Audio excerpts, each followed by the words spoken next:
Hello दोस्तों, नमस्कार और स्वागत है आप सभी का आपके अपने YouTube चैनल भावी शिक्षक पर। इस चैनल के माध्यम से आपको सीटेट 2020 की तैयारी टारगेट के साथ कराई जा रही है और इसी क्रम में हम डेली एक वीडियो लेकर के आते हैं। तो आज का ये वीडियो होने वाला है एनसीईआरटी का साइंस भोजन का पार्ट, यानी कि सीटेट पेपर सेकंड के साइंस के लिए जो पहला टॉपिक था उसका वीडियो मैं लेकर के आ गया हूँ। बहुत ही ज़्यादा डिमांड थी आप लोगों की। आगे बढ़ने से पहले एक बात और, अगर आप हमारे चैनल पर नए हैं तो चैनल को सब्सक्राइब ज़रूर कर दीजिए और बेल आइकन को प्रेस कर दीजिए। सीटेट की पूरी तैयारी हमारे चैनल के माध्यम से फ्री ऑफ कॉस्ट कराई जा रही है।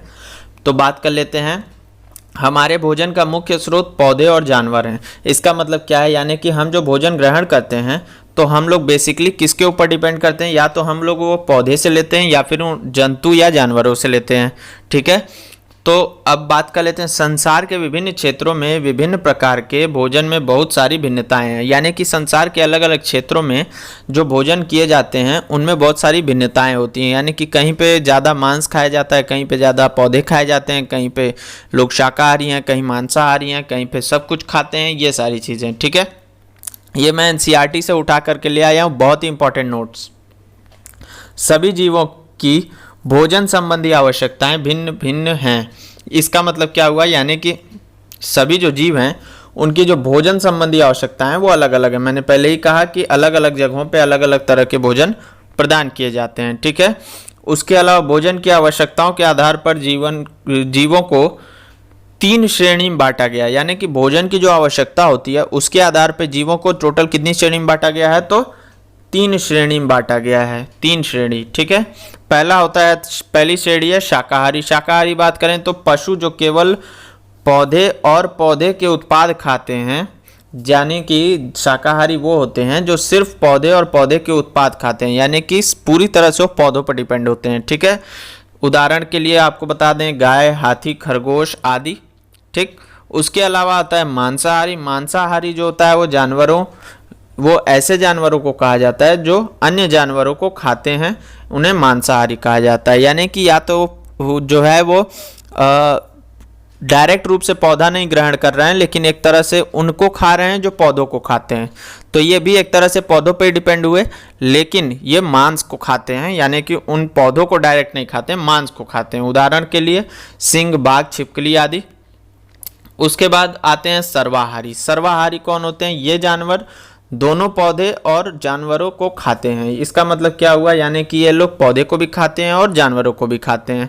ठीक है, वो सर्वाहारी कहे जाते हैं। उदाहरण के लिए आपको बता दूं कि कुत्ते और बिल्ली आते हैं इसमें, या फिर मनुष्य भी इसी श्रेणी के अंतर्गत आ जाएंगे। अब बात कर लेते हैं, हम पौधे के विभिन्न हिस्सों को खाते हैं। इसका मतलब क्या हुआ कि हम पौधे के विभिन्न हिस्सों को खाते हैं, जैसे कि पहला है जड़, यानी कि कोई पौधा है, अगर गाजर आप बात करें तो गाजर क्या है, पौधे का कौन सा भाग है, वो जड़ है।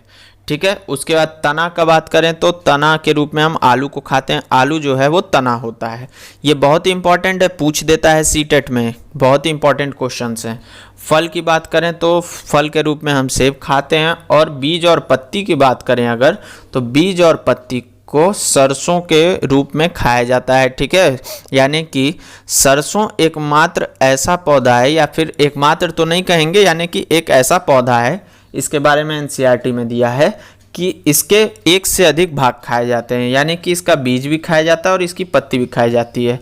बीज का हम लोग तेल निकालते हैं, तेल के रूप में प्रयोग करते हैं, और जो पत्ती है उसे हम लोग साग के रूप में, सब्जी के रूप में प्रयोग करते हैं। ठीक है, तो ये आपके लिए बहुत इंपॉर्टेंट। देखिए, मैं फोटो भी लेकर के आया हूँ, फोटो के माध्यम से समझ लीजिए।